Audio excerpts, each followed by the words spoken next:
Rai, nai, nai con la vida, vida de la baila, cura con la guaira, limpia, limpia, taita, vibrando con la hualca. Hi guys, in this episode of AyahuascaPodcast.com, we speak with Tim Laurence.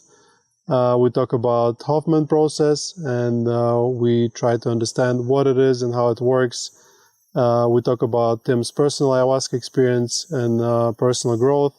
We talk about what are the similarities between Hoffman process and an ayahuasca experience. We talk about several famous people that have experienced Hoffman process and so much more. I'm sure you will enjoy this episode. Hi guys, and welcome to AyahuascaPodcast.com. As always, with you, the host, Sam Believ. Today we're joined by Tim Laurence. Tim Laurence is our guest here at La Guaira Retreat. As you can see in the background is a medicine house that we're currently building. Tim is at our retreat for the second time. When were you here last time? Exactly a year ago, almost to the day. I think it was one day off, and it will be my anniversary. Exactly a year ago, and it's actually a very great practice coming, doing ayahuasca once a year. You know, as I say, one apple a day keeps the doctor away. I would say one ayahuasca retreat a year keeps the psychiatrist away. So Tim is not just a guest here. He's a fascinating human being. He's a writer, public speaker, a teacher, and a facilitator. Tim wrote a book called Hoffman Process that has been translated into 7 languages. Tim has been practicing Hoffman Process for the last 30 years. And he's the last person to be trained by Hoffman himself. Correctly? That's true, yeah. A few years ago, back in the end of the 80s and the early 90s. So I've been doing it for about 30 years now. Tim, welcome to the podcast.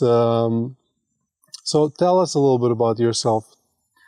Well, like many people who come here or who come to any kind of personal development, I was very interested in knowing more than what is normally provided, you know. And some people get this when they're 55, some people are 25. I got it at about the age of 15, I think. And at the time, it was very easy to get into drugs. And I think I took too much too young. So that didn't help me, except gave me a sort of a sense that there must be something a lot more out there than was being taught in my general education. So I went to India, was there a year, did a lot of Vipassana, but again, around the age of 22, too young to just be sitting, standing still. But I noticed that everything I was interested in at the time was a blend of East and West and seemed to be emanating out of California. So I managed to make my way over there and spent the next 15 years in California learning everything I could, all kinds of different methods. And the Hoffman method is a wonderful synthesis of programs. So it doesn't obviously use plant medicine. Unfortunately, it isn't totally legal in many countries. It uses a variety of, well, maybe, you know, we can get into that later. You asked about me. I have 2 wonderful boys. They're now both grown up, 26 and 28. Still very much in good terms with my ex-wife who runs Hoffman in the UK. I just love to travel. I always have loved to travel. I love to learn languages. I love to be open and explore. You mentioned your ex-wife. Is it true that she's a Bond girl? Yeah, I don't know how much she'd like me to say that. She was a professionally trained RADA, Royal Academy of Dramatic Art, actress, but she happened to be caught kissing in a scene, as it was meant to be, Pierce Brosnan in the 1995 movie GoldenEye. That's an interesting trivia. And, you know, only 2 kinds of people can date a Bond girl, a Bond himself or a Bond villain. So I'm assuming... or a wannabe. Yeah. So, Tim, obviously it's your second time here. This time you've done a couple ceremonies already. First of all, how was your ayahuasca experience so far? And tell us a little bit about your experiences, maybe highlights of that. And then maybe we can talk a little bit about parallels in between the Hoffman process and, let's say, what happens here at the ayahuasca retreat. Yeah, sure. Because they have kind of the same format, you know, remove yourself from the world, stop your daily routine and just listen. So my experience a year ago was I really wanted to come because I'd had one night on ayahuasca in England, and nobody, I think, got very much from it, and we didn't really integrate it or anything afterwards. So when I heard about this, and I heard your podcast talking about it, you sounded very, very articulate about it. I researched it, couldn't find anything negative on your reviews. Bit suspect that, but it all seems to be true. And I had a really good time here. We had 4 ceremonies, 2 night and 2 daytime.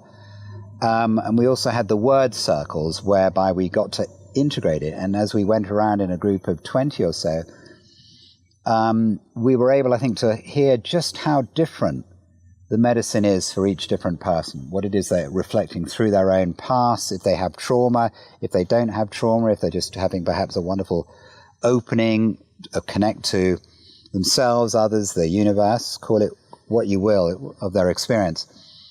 And I relaxed more and more into it. And I remember the 4th time I was just in a state of blissful connection, of oneness throughout. And that stayed with me for a long time. I would say it stayed the whole year.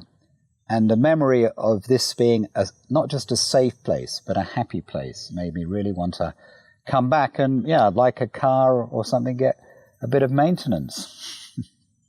Yeah, it's... I personally drink ayahuasca once a month, but it's only one ceremony. So for obviously not everyone has the luxury of living at an ayahuasca retreat. In that case, when people ask me, how long should my retreat be, or how often should I come?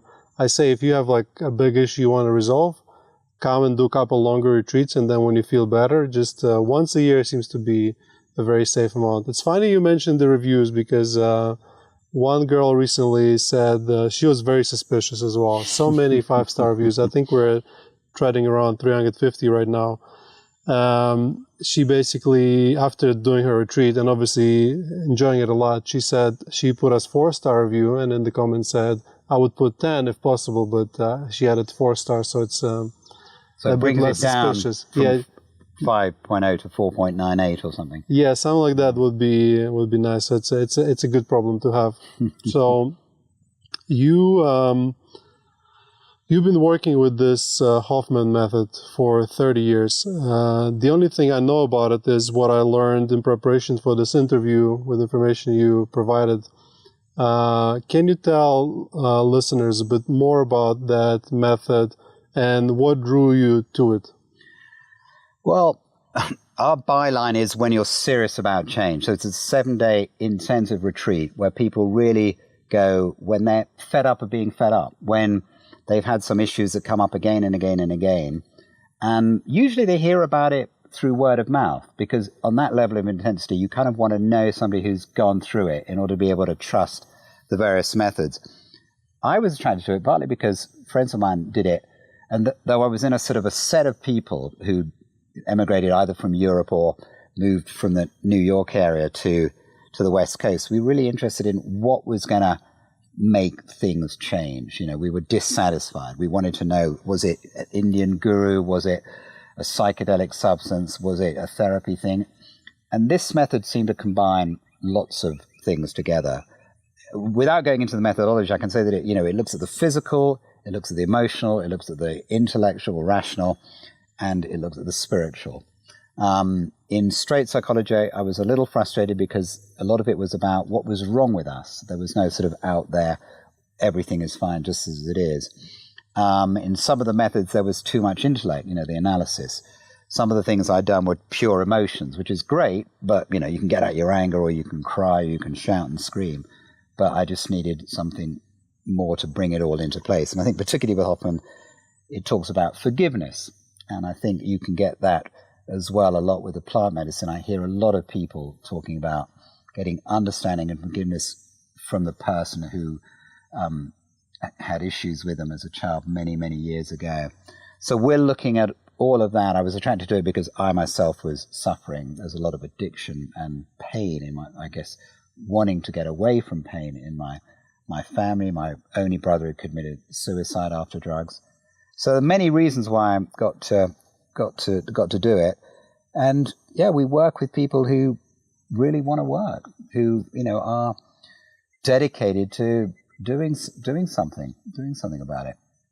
It's very interesting because everything you said describing Hoffman method. If you would remove Hoffman and said ayahuasca, it was very precise. It's so similar, isn't it? It's word of mouth. That's how we get all our people. You'd rather get a referral because it is an intensive process, and you want to feel trust in somebody who's done it before. And everything, a complex medicine that goes to spirit, body. The only thing missing is purging. Yep, yeah, that's true. In fact, in a very early version, because I actually also did quite a bit of research about Bob Hoffman and his life and how he got the process going. In the 60s and 70s, because it started actually in 67, they'd have people, when they were after working through the mother and father, drink, I think, salty water and provide them with a bucket to throw up in. That isn't done anymore. And it is unfortunate in terms of ayahuasca that, and another parallel is lots of people have objections to doing deep work. Lots of people have objections to going away from home and having less contact with the world. But one of the things, ayahuasca, people can have an objection to it purging. When I, had negative associations with purging, but I like the Spanish word for it, isn't it? It's to alleviate, aliviar. And everybody, and certainly myself, felt afterwards, this is just not a normal being sick because you've eaten something bad. This is a wonderful cleansing. The plant medicine helps you. And I'm getting goosebumps when I say that, and I sound like the true converted, but the purging is very much a part of it, isn't it? Yeah, for those of you who are listening and you haven't done ayahuasca before and you're wondering about that part of the process, sometimes you feel like negativity from your body and the memory, it all comes together into your stomach and it's churning, and you feel like emotional becomes physical, and then you purge it. And as the bodily evacuation leaves your body, you are left with feeling of lightness, and this is why they call it to alleviate in the Colombian ayahuasca tradition. So sometimes when you, after working with ayahuasca for a while and going back to work with, let's say, other plant medicines like mushrooms, in which a lot of times you don't purge, some people report to me that they have missed the purge, because there is definitely something about that transmutation from emotional to physical and then the purge. So, Tim, I'm curious about, you said you were the last to be trained by Bob Hoffman? Yeah, so he was the man who founded. How did you the meet Hoffman him? process. That's the question. Well, he was my teacher on the Hoffman process, and that was coincidence. Though it was put on every month in the East Bay in Northern California, he for the last few years had been working in Europe and in Australia establishing it. But it was December he'd come back, so he was my teacher, and he was very intuitive, and he encouraged me to apply for the training. And then it just so happened again the next summer he was done with his traveling, and he trained me. A lot of it was apprenticeship. You were on site learning from the master. And then when I had qualified, we went and taught in Canada a few times. So I got to know him and his method pretty well. And he was very intuitive. I think one of the brilliant things about that was that it wasn't a theory. It wasn't a psychological theory, although it's based on certain things like, look at the dynamics in your family system. He was a fascinating man who kind of didn't know how to handle much technology, but he just had a wonderful spirit, and he'd always be tuning in.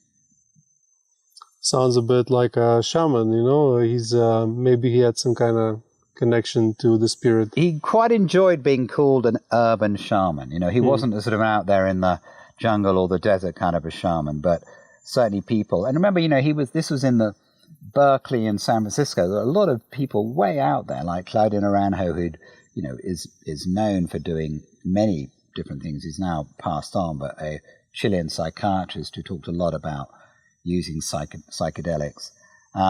So he was definitely faced with that. One of his great friends was Leo Zeff, who was later exposed as the chieftain. He was able to turn on thousands of therapists onto LSD in Berkeley. He would just sit with them. So there was a bit of that beyond the mind, very much beyond the mind. Definitely, I think that's the area where the healing happens. There was one researcher, but I must look it up if I can find it again, who said that psychedelics, and this is like Hoffman too, allow parts of the mind to talk together that don't usually communicate. And he also used the expression that they flatten the landscape of the mind.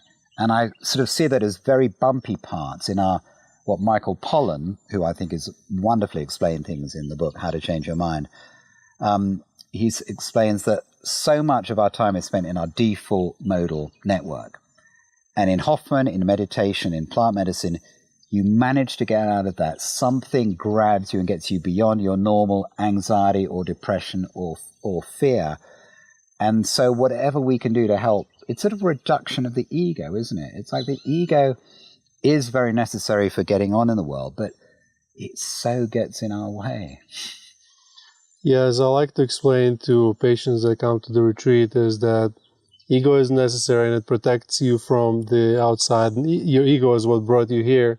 But as this ego gets constructed and it gets traumatized by, life events, it ends up being this kind of ugly construction. And sometimes you need to dismantle it to reconstruct it, but slightly nicer every time. Yeah. And this is where psychedelics come helpful. But ego is very difficult to work with, as I like to use this analogy of a cat trying to put a cat in the bath. It will come up with lots of excuses. So that's why I guess lots of people are so avert to deep work. Also, I think ego in a spiritual tradition is often sort of ignored or pushed down or thought of as bad, but it just comes back and bites them in the ass. Look at all the stuff that goes on in spiritual communities or the Catholic Church. You can't get rid of ego, but I think both of our types of work allow us to go softly with self-love and oh yeah, I've got this pattern of behavior. We use the word pattern a lot. Or I've got this thing going on with me. Somebody in the group was saying, people consider me an asshole, but she was saying that with sort of humor and self-love about being able to gently probe that. And I see, myself doing this work as a chance not to be in my ego of I'm a facilitator, I'm the person leading the group. Because when you go up with the wonderful medicine, your ego has to kind of get way, way, way in the background.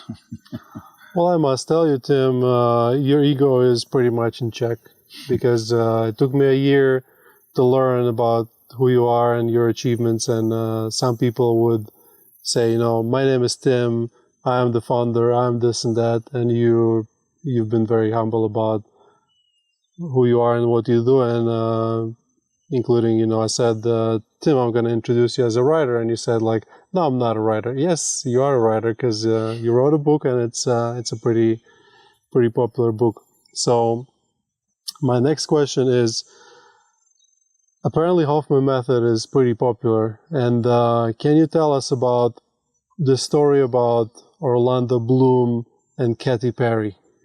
Well, as long as they've admitted to doing the process, I can say something, because I knew that Katy Perry, because I've been in quite a few processes where people that she's recommended have done it. And so she's a big champion, and she would send all her friends, some of whom she would pay for to do it as well. What I didn't know was how public Orlando Bloom was about it, but apparently he has come out and said it. And great, if a couple can do it. I don't know so much about their story, but somebody was suggesting that Orlando Bloom did it before, and Katy Perry saw the peace inside of him and said, I'm not used to that, so I better change my own behavior. I don't know if that's true or not. I'd have to sort of see her interviewed for me to be able to say that. But there are a lot of, I don't know, again, it's word of mouth. So a lot of the Hollywood crowd would come and do it in the US. There's a beautiful site in Petaluma in Marin County. And we get a lot of celebrities, but not a lot compared to what it is. It's easier sometimes to get a newspaper mention or a magazine article when they can say, oh, the beautiful Sienna Miller did it, or the wonderful Tandy Newton did it, or whatever. He says, dropping a few names in there. Well, it's good to have famous people actually promote positive things. Yeah, because, they've got their reputation, because with this and with my work, it could be seen as pretty wacky, pretty out there.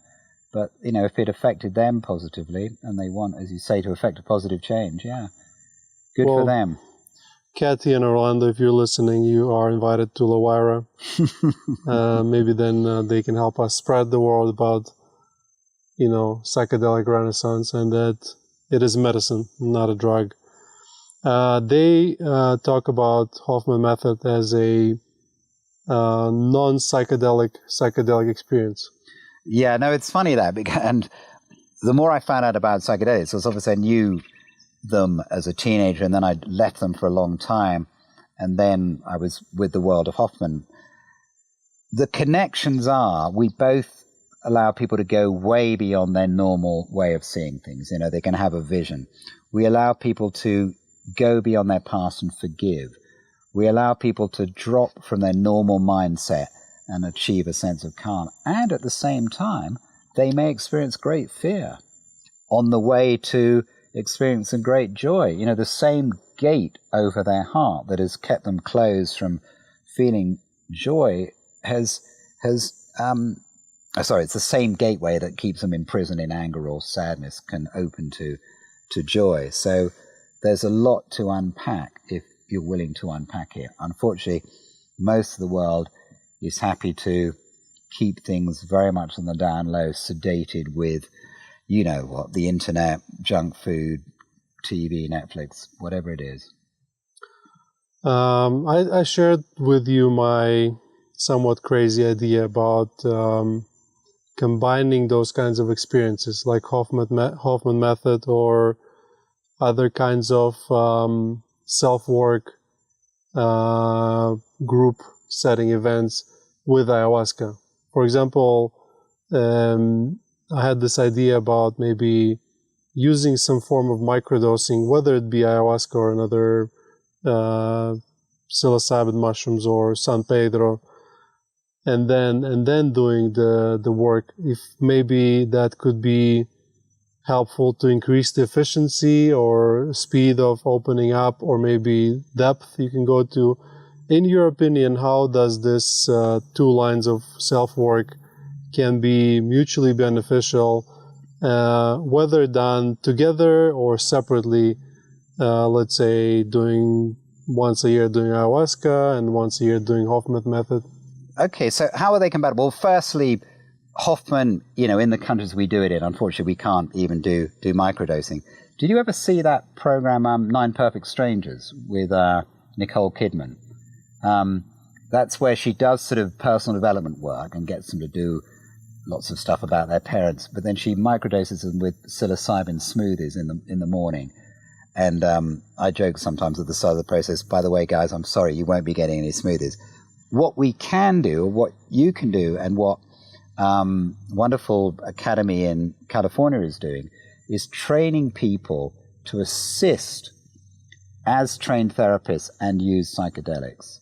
And in that, or MDMA or psilocybin, in that, to provide a skillful training to talk with somebody before, to accompany them during, and to help them integrate afterwards the work they need to do, whether it's relationships, whether it's trauma from a war or childhood, or whether it's just needing to unpack the nitty-gritty of life.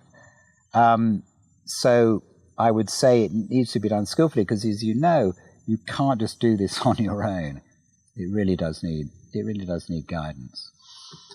Yeah, ayahuasca work is extremely powerful, but it is chaotic sometimes, and guidance definitely help. We try and do that by helping people set intentions and integrate that experience in the form of written integration journals and also sharing circles. But yeah, if you could get a professional, that would be nice. 2 episodes ago, if I'm not mistaken, we have interviewed Simon. He's a therapist who came here to La Huayra, and he expressed interest in volunteering and doing this kind of work. So Simon, if you're listening, we still remember about you. So I mean, if somebody could come here where it's acceptable, it's legal, and work with people before, during, and after, that would be great. What you do, and I don't think you've given yourself enough credit for it, you model the word circle very well. You and a couple of your assistants will start off the word circle to enable people, as we go around in the group of 20 or so, to speak deeply about their experiences. And in so doing that, they might even not have realized it before. And you also encourage us to journal it, anything that could make it more concrete rather than just, a memory of the night before. Definitely, we're trying our best and improving gradually. As you can see, this building behind you. Made huge improvements since last year. You have this huge building here where the ceremonies will be, but also you've got coming up 10 cabins. You've got a wonderful pathway down to the river. You've got loads of stone things. And the food, top notch. So yeah, from a perspective of somebody who also facilitates the retreats, what do you think about the work we do, or maybe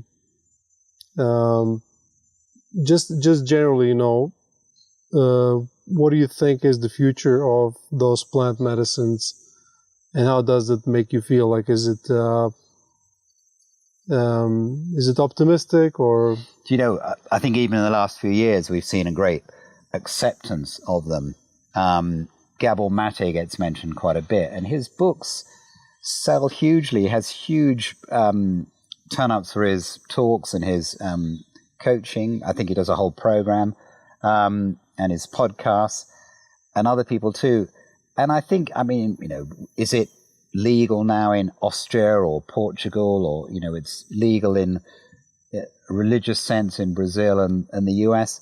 So it becomes more and more normalized. So my hope is that as it becomes more normalized, it becomes more like a ritual, a rite of passage, rather than something weird that we've got to not mention. I like what you said to me once, which is rather than asking somebody, have you ever done ayahuasca, it will turn to, when was the last time you did ayahuasca? But it needs, it does need a bit of public image work, as it were, subtle marketing. But the marketing will be, I suppose, people like you and me telling our friends about it. Yeah, and also this kind of work, creating content and for people to see more people who have done it before, see that it is actually safe if it's done responsibly, and that you can achieve great results. And another famous person that I've heard about, what happened to Justin Bieber and why he walked away from his Hoffman process. We can talk about Justin Bieber because he actually mentioned it in an interview with one of the Vogue international editions. It isn't for everybody, just as this isn't for everybody. You have to come when you're very ready. And I imagine that he wasn't that well prepared for it, or too many people encouraged him because they could perhaps see he was having a really difficult time. And the fact, a major star like that, there's hundreds of people whose income depends upon him. So they wanted perhaps, Justin, please clean up your act. He wasn't ready. It wasn't his thing. I think he walked out he said on the fourth day, because it was just weird for him. And he said, I'd far prefer to go and hang out and hug my wife. We try to vet people as much as we can beforehand. There's an interview, there's something like 8 hours of written work to do that will ask them not to drink or, have too much of a social life right before. We ask them to have a couple of days afterwards. But one thing came from the Justin Bieber disappearance. Other magazines then started saying, calling us the world's toughest therapy. Can you handle the world's toughest therapy? It's not that tough. And actually, we don't even really brand it as therapy. It's personal development, series of structured exercises we really use the day well that may or may not have a positive effect. Of course, we hope they do. Yeah, I think I asked all the questions that I wanted to ask. Is there anything else you want to teach us about Hoffman method, or is there any message you want the audience to walk away with? I just say, people listening to this podcast or even searching the term personal development, ayahuasca, Hoffman, or whatever, are already interested. At some point, people need to sort of leave getting information and just trust an inner voice, because that's an inner voice that will help them in this work. That inner voice comes beyond just the normal, everyday executive function of the mind. So for all the people out there who are interested in personal development, go with what you want when you're ready. When you're ready, the teacher is there. Beautiful words. Tim, where can people find about you? On the internet, hoffmaninstitute.co.uk is our English one, hoffmaninstitute.org for the US, or hoffmaninternational.com for the Hoffman International. It's about 15 countries. Guys, you've been listening to AyahuascaPodcast.com. As always, with you, the host, Sam Believ. Thank you for listening to this episode of AyahuascaPodcast.com. Remember to leave us a like and subscribe to us, whatever it is you're listening. By doing so, you're also helping us spread the word about psychedelic renaissance and help with the ongoing mental health crisis. Nothing in this episode is medical advice and is for informational purposes only. Trae con la vida, vida te la baila, cura con la guaira, limpia, limpia, taita, vibrando